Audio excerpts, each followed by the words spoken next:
Hey, what's up, everybody? Frederick Pogue here. So this video it's a question I get asked often by my family and some friends. Are we going to be okay? Meaning the USA. I've been getting that question a lot more frequently since 2016, for obvious reasons. And the reason I get asked that question is, so for those of you who read my stacks, I've got a master's degree in history. I don't claim to be even a good historian. I never really had the discipline to do really solid, deep academic work. I was more of a frustrated creative writer and wannabe screenwriter than I ever was an academic. But I studied China, U.S. Foreign policy in China, under Teddy Roosevelt and William Howard Taft, and the open door policy. I also studied the self-strengthening movement, which was China's sort of failed attempt at moving into the 20th century to try to shake off colonial powers, much in the same way Japan did in what was called the Meiji Restoration. And I got on the politics side. I organized for Obama in 2012 in East Tennessee. I worked with a little bit with OFA. Most of it was organizing around campus. I was in grad school at the time, getting college students registered to vote, trying to, basically do what we could there and to try to, and a lot of what we did was phone banking into Western North Carolina, helping him trying to win that state. And I got involved in actually seriously studying and looking at politics about 2003 when the Iraq War kicked off. I'd gotten injured in a training accident, and I was still technically in my unit, but I was waiting to be processed out. So I had friends that I knew were going to go overseas and deploy, and I wasn't going to be with them. And going to war for a lie, weapons of mass destruction, which was bullshit. Not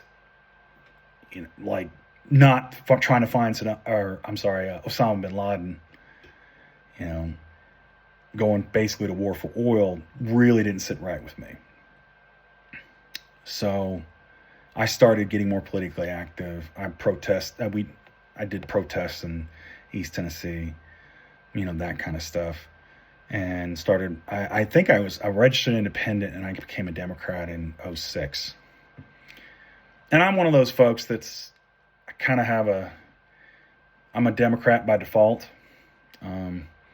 Not really in love with that party. I think we've got a lot of good leaders. A lot of leaders you don't hear about. Folks that have done government service, like one in particular from Colorado, Jason Crow, really good rep, good dude. He's a veteran, congressional representative. He's unfortunately not my representative. That's Lauren Boebert, but I digress. I'm telling you all this so, hopefully what I'm about to say next isn't just blowing smoke up your ass. Are we going to be okay? That's a tough question to answer because okay is a lot. Are we going to have a national collapse like the Romans? It's highly unlikely. You can't have parallels with something like that. Not even close.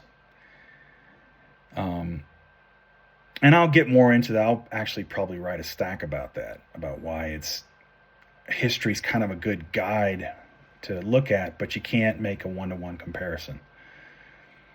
History kind of deals with the specific in a place and time. But here's what I kind of think is going on. You hear a lot of stuff about this is unprecedented, that's unprecedented. And I don't really like that. I understand what they're trying to say, unprecedented as in it's outside the norm. But honestly, I think that only applies simply because of the scope, not the actuality. And what I mean by that is it's starting to cross over and affect white America, white, middle class, suburban America.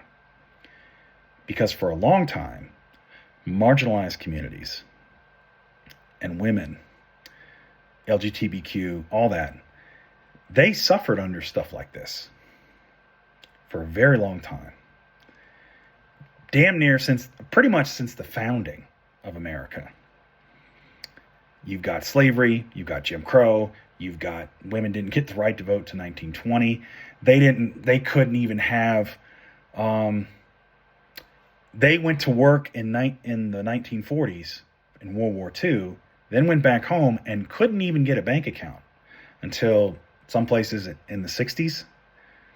And they couldn't even get a credit card or a mortgage or get a lease on an apartment until 1972. And even then, there was discrimination against single mothers in getting apartments.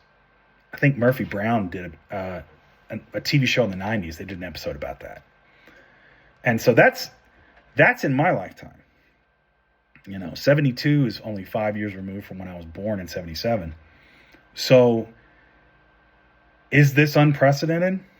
Yeah, the scope is, but not the actuality. I think where we're at is we're kind of at a fork in the road. This country that Trump and the billionaires, it's not that they want to take us back to. They want to continue it. They want to continue the grift. They want to continue them being at the top and keep going forward. The problem is with extremism or greed or unencumbered capitalism, as Adam Smith said on The Wealth of Nations, and I'm paraphrasing here, the unencumbered market devours everything around it, and then devours itself. So, what does this mean? Well, like I said, I think we're at a fork.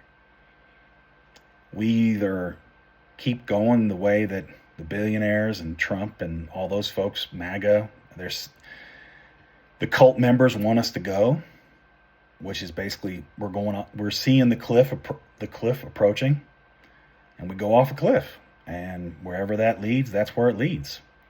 Or we do the work and we form communities and we go in another direction. I don't know what that direction is, but it's got to be better than whatever this is. So if you were to ask me, are we going to be okay? I don't know. We'll see. But I do know this. If you believe in these things, if you believe in democracy, and you believe in freedom, and you believe in equality, don't be afraid of where we're going. Stand on your principles. Stand on business. Stand on who you are. And stand up for the people who need it. Because to me, that's what it means to be an American. Anyway, keep the faith, defend democracy, and I'll see you later.